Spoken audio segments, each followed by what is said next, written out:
I have survived almost 1500 days in my hardcore world, with plenty of adventures and building in that time. To help me survive, I make sure to always eat my preferred food source, golden carrots. But I have yet to build a permanent home for all of my farmer villagers. So today, we are going to change that. We are going to transform this untouched piece of land in my base area into a farmer's heaven, a place where my villagers will be happy to call their forever home. Don't forget to like the video and subscribe to the channel if you haven't already. Now, let's get into it. Hello everyone, I'm currently standing in what I like to call my villager staging area, an area where I can bring my villagers in, get their trades correct, and zombify and cure them for cheaper trades. So I currently have 10 farmer villager traders traded up to master level, and these are the guys that I've been getting my carrots from. Now that I'm ready to give them a forever home, I want to get a few more in so that I can get more carrots at any given time. So I'm thinking of ending up with a total of 16. So I'm going to start by getting a few more villagers in here, getting them zombified and cured.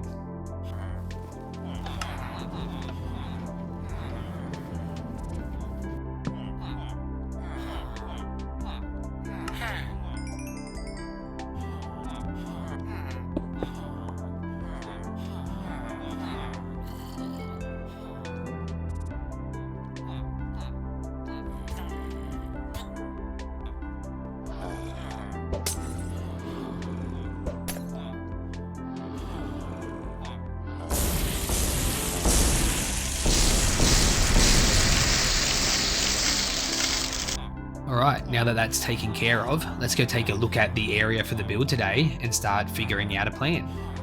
I'm just out here kind of on the outskirts of my town, just behind the sheep farm and the entrance to the skull farm. And I have a natural kind of little bowl shape happening in the land around here. This is completely natural, I haven't touched this at all. But it just naturally flows down to really close to the water level. So if you have a look through the trees here, the water's just through there. So I think that this kind of area here, this natural bowl shape, is going to be perfect for a farmhouse style build. So the first thing I want to do is just remove all of these trees and do a little bit of terraforming, particularly along the river's edge, just so I have a nice blank canvas to work with.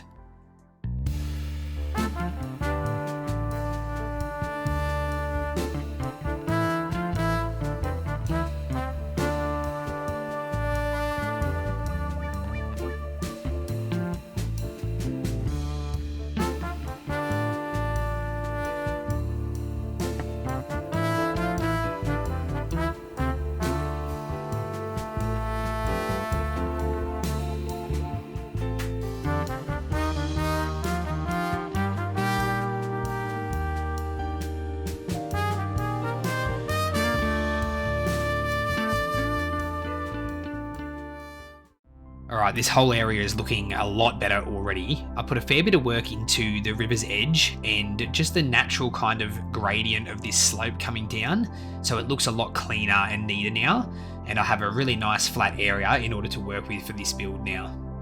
What I want to do now is just work on mapping out a size and shape for this build, so I can get those two things the way that I want them, and I will be back with you guys in just a little bit. I think I've got something I can work with here. As you'll see, I've mapped out the floor level a couple of blocks higher than the ground level. That is because I'm going to have this build up on piers. I think that will look interesting and it will give me the height that I want in the build without the walls looking too elongated. I've also tried to introduce some unique shape to the walls as well, and I'm liking the way it looks.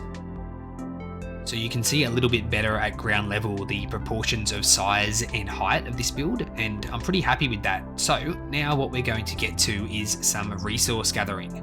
I'm thinking of going pretty heavy with the pale oak for the walls here, with maybe then some spruce to add some pops of colour. So let's get to some resource gathering and we can go from there.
at the build site with all of my resources. Got heaps of spruce and pale oak for the walls and the detailing, and got a heap of deep slate that I'm thinking of using for the roof. And then I've just got a bunch of assorted decorations just to see how I can put some detail into this build. So I think we're ready to get started. I'm going to start by filling in the walls and seeing what I can figure out with that.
I'm really happy with my decision to go with the pale oak on this build. It's looking really nice. I'm really happy with the design of the windows up the top.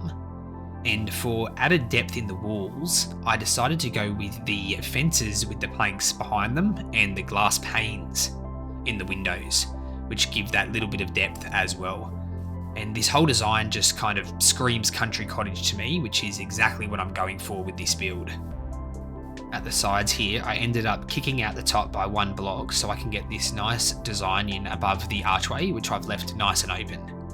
It's all about the little details with this one, what I can do with the walls to stop things from looking too much the same the whole way around. What I want to do now is design a wraparound porch that's going to come all the way around the build and run into this little back section here.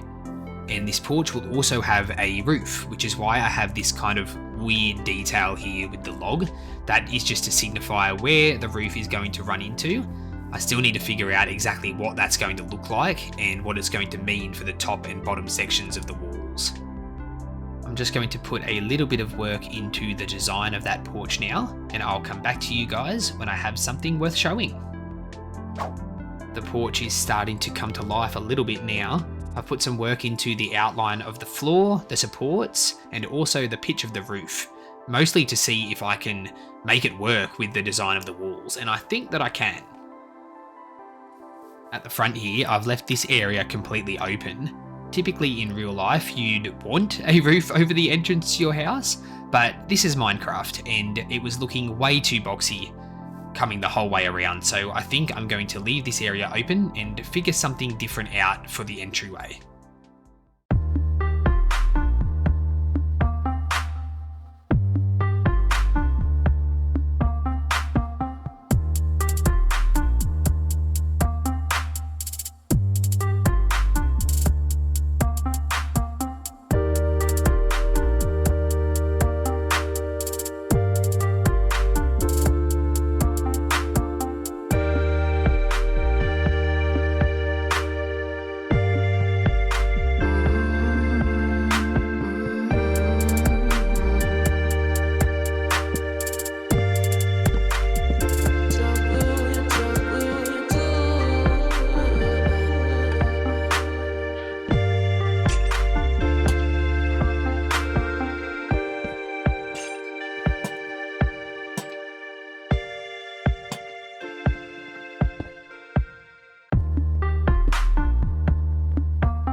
I'm feeling really happy with my decisions with the porch. I think the spruce was a great option. It's just the pop of colour works really well to break up the pale oak.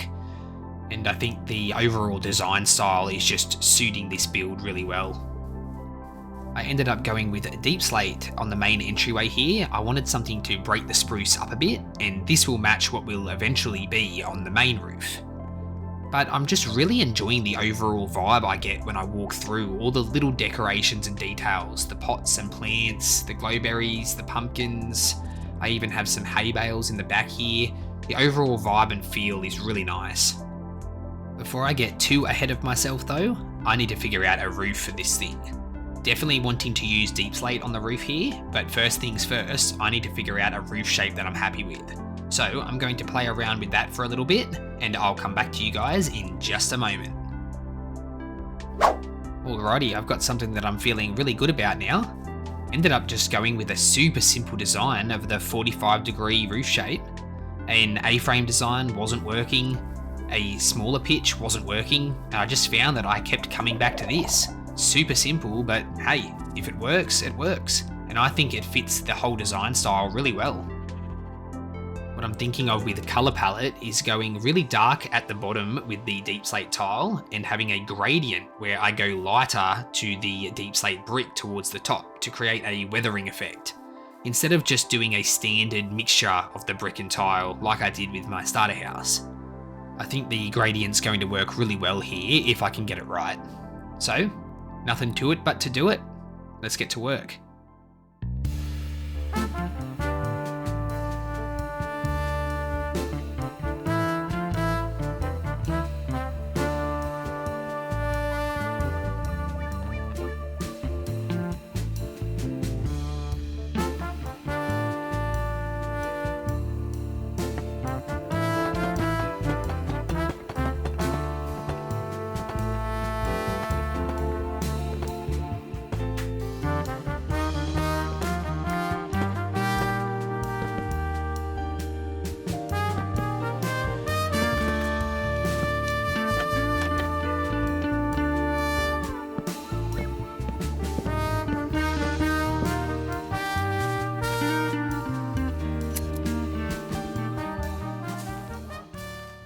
I think I'm ready to call the exterior of this build complete.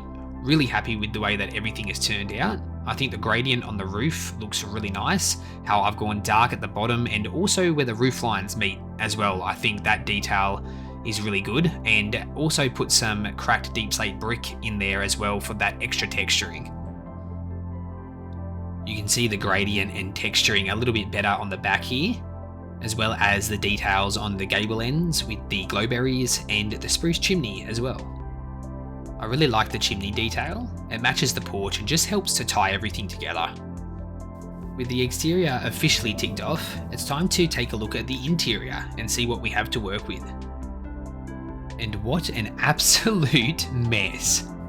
Because of the way that I got depth on the exterior side of the walls, it really bulks out the interior side and makes it look really messy. So I'm going to have to put a lot of work into these walls before it's ready for any form of interior decoration. I also need to get a floor in place too, so I have a nice platform to work with. So let me put some work into both of those things, and I'll come back to you guys when I have things a little bit more ready to go. This is looking much nicer already. I got the walls all cleaned up and a simple spruce floor in place. The floor won't stay as simple as this, but I just wanted this for a nice platform to work off of. But with the walls all cleaned up, the next thing I want to do is the ceiling. I'm thinking of a lush, green, overgrown ceiling. That's the kind of vibe I'm after, and I have a couple of ideas on how I can achieve that. After I get the ceiling done, I'm going to want to think about how I'm going to have the villagers in this build. I'm thinking of lining the walls of this main area with villagers in little cubbies so they can't move about the place.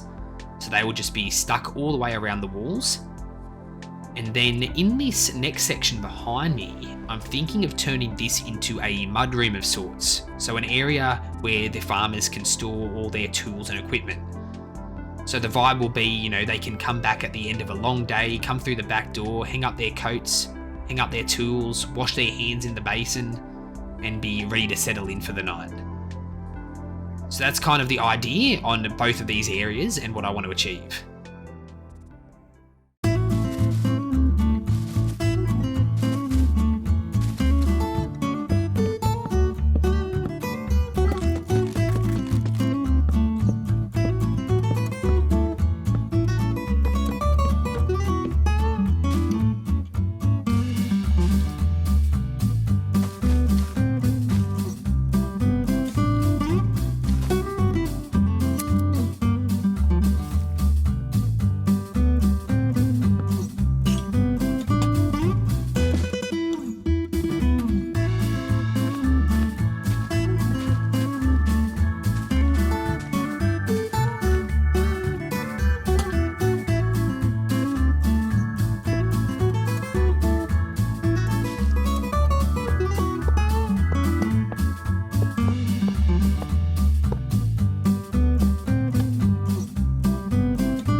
Okay, the interior is done. Super happy with how this turned out. I love the ceiling, the lush green overgrown ceiling that turned out exactly as I had anticipated.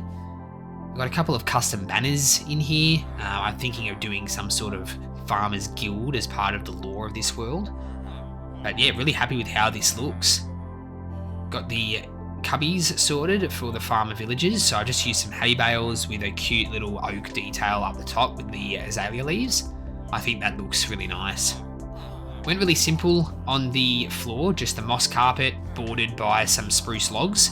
I just didn't think it needed anything more than that. I didn't want anything in the floor taking away from the rest of the interior decoration. And here is the mudroom. So we have the coat racks on this side so they can hang up their outfits. We have a basin over here that they can wash up before retiring for the night. We have plenty of tool and equipment storage. Over here I've used bundles as seed sacks for their crops so they can sit them on the table at the end of the day. So loving these little details. If anyone's wondering how I do this with the tools, I have a mod called armor stands. It's just a simple mod that allows you to have ultimate versatility over armor stands. You can move them any which way you like, make them invisible, things like that. So I put the tools in their attack hand, make them invisible, and position them in the tripwire hooks to make them look like they're in tool racks. So yes, armor stands mod is what I use. With the entire build now complete, I can start focusing on some exterior detailing, because you know I'm not going to be leaving it like this. I want to do some gardens and other decorations. I want to do something with the underside of the build, and I want to link everything up with some pathways. I'm excited to get these details done and really link everything up. So let's get to work.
We are finished, and honestly, I think this is some of the best exterior detailing I've ever done. All the decorations and the way I've managed to link everything together, I just think it came out awesome. We'll take a bit of a closer look. So first up, we have the potato and carrot crops coming down the hillside here. A bit further down, we have a nice overgrown pumpkin patch design. I love the scarecrows as well. And on the other side, we have a hay trailer. So this is designed to go on the back of a tractor and enable them to cart their hay around. As we continue around, we come to some llamas penned up. So I've dyed their carpet some different colours, but these are actually just some trader llamas that I've kept. I used cauldrons in the ground for a water trough design and some hay bales for food. And then we come to the tractor. This is the first vehicle that I've ever done in Minecraft, and I love how this turned out. I think it looks great. Ended up using a lot of the oxidized copper to get a real weathered look and a lot of overgrowth around it. Right at the back of the build, we have a fishing dock. So we have some boats tied up here that the farmers can take fishing, or they can fish directly off the dock here. Now, I still have a lot of work to do with the river itself. I really want to widen the river out on the opposite side here and make the entire river a lot deeper, similar to what it's like down the river near the town hall. So a lot of terraforming to do, a lot of work to do, but it's going to have to wait for another time. Let's continue around and we come to the chicken coop. Now on the outside of the coop, I've used the warm chicken variant for decoration, but inside the coop itself, I have 2 of each of the 3 variants of chicken, because that actually serves as an egg farm, so I can collect all 3 of the egg types. Now it's not an efficient farm by any means, but I don't need a lot of eggs, so it's going to serve my purposes perfectly. And lastly, we have a melon patch on the left-hand side of the build.